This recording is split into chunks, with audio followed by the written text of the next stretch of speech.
You're insecure, don't know what for. You're turning heads when you walk through the door. Astronomers have been looking out into space for a very long time. Some of the things that are happening out there are mysteries. Others have shown their true colors to curious observers. One phenomenon that astronomers have discovered and proven is the movement of bodies in space. They know that the paths of the objects moving in space are shaped like one of the four conic sections, or shapes made from a plane intersecting the double cone: the circle, the parabola, the ellipse, and the hyperbola. Conic sections have evolved into popular ways to describe motion, light, and other natural occurrences in the physical world. We begin our study of conic sections with the circle. You'll remember a locus is a set of points that satisfy a given condition. So a circle is the locus of all points in a plane at a given distance from a fixed point on the plane called the center. The distance from the center to any point on the circle is called the radius of the circle. In this figure, the center of the circle is at the origin. By drawing a perpendicular from any point xy on the circle, but not on the axis, you form a right triangle. The Pythagorean theorem can be used to write an equation that describes every point on a circle whose center is at the origin. This gives us the standard form for an equation of a circle whose center is at the origin, or r squared equals x squared plus y squared. But what about circles whose centers aren't at the origin? Suppose that a point hk is the center of the circle, and xy is any point on the circle, and r is the radius. You can use the distance formula to write an equation for the circle.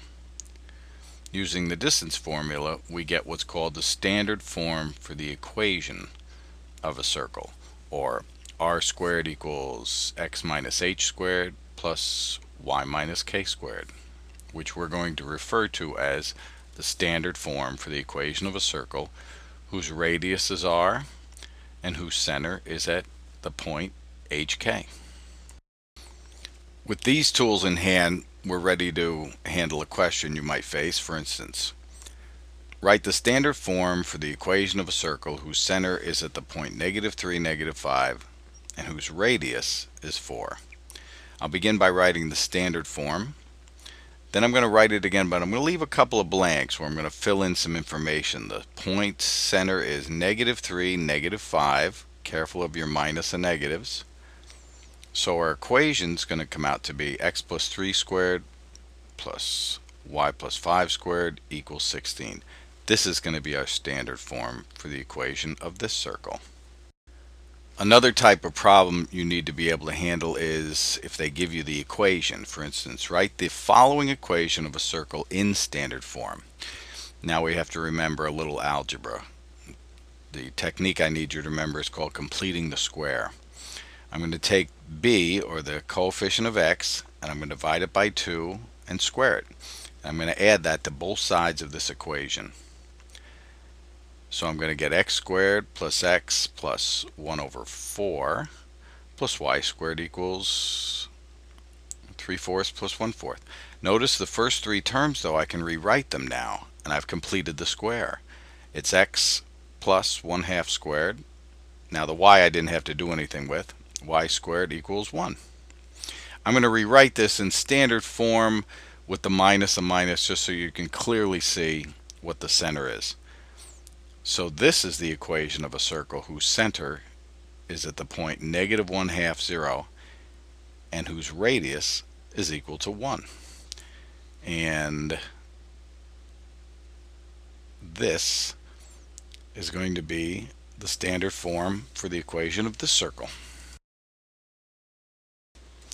One more problem that you might run into with equations is if the coefficients of x squared and y squared aren't 1, and that has to be true in a circle.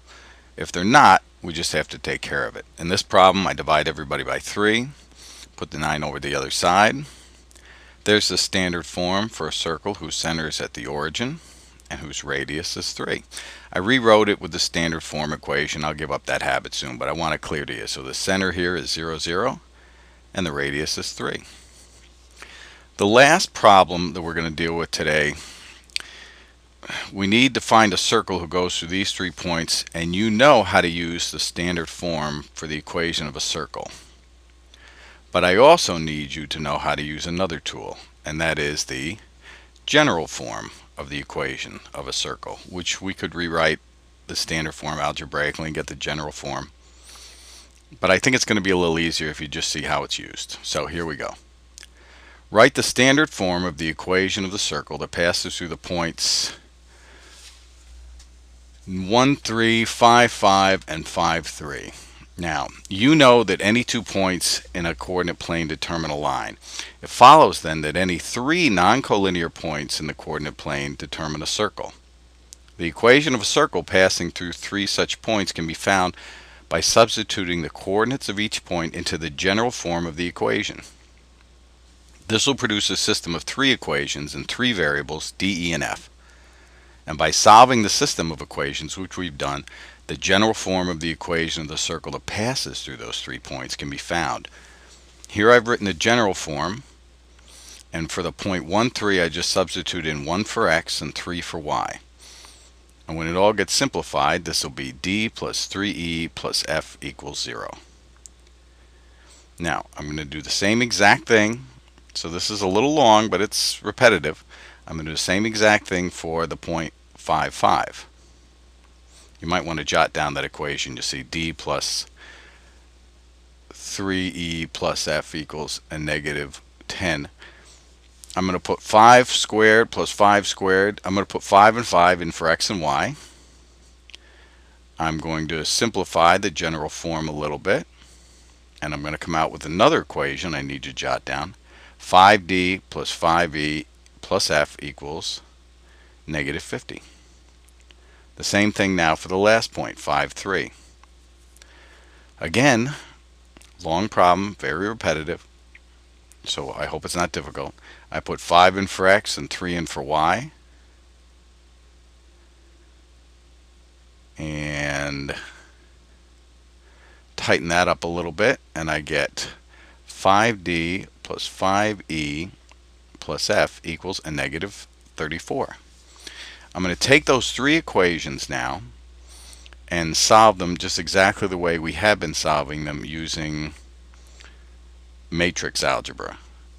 First, I'm going to make up a matrix made up of the coefficients of those 3 equations.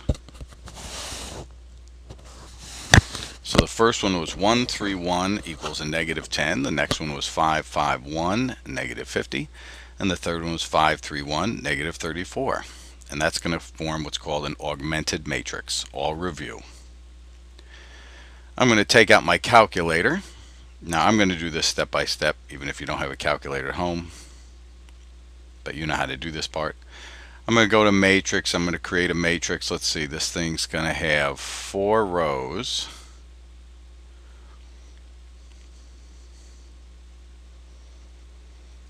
Or 3 rows rather, and 4 columns.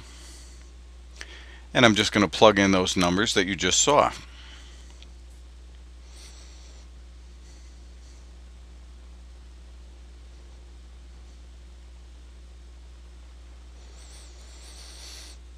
Now at this point you could just say enter and then recall the answer, but I like to store them in a variable like a.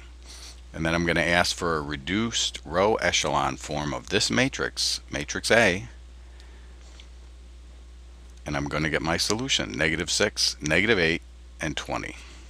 So I go back to my work and I find that D equals a negative 6, E equals a negative 8, and F equals 20. So the general form for the equation of this circle would be x squared plus y squared minus 6x minus 8y plus 20 equals 0. If I had to write that in standard form, let's see, I gather my x terms together and my y terms together.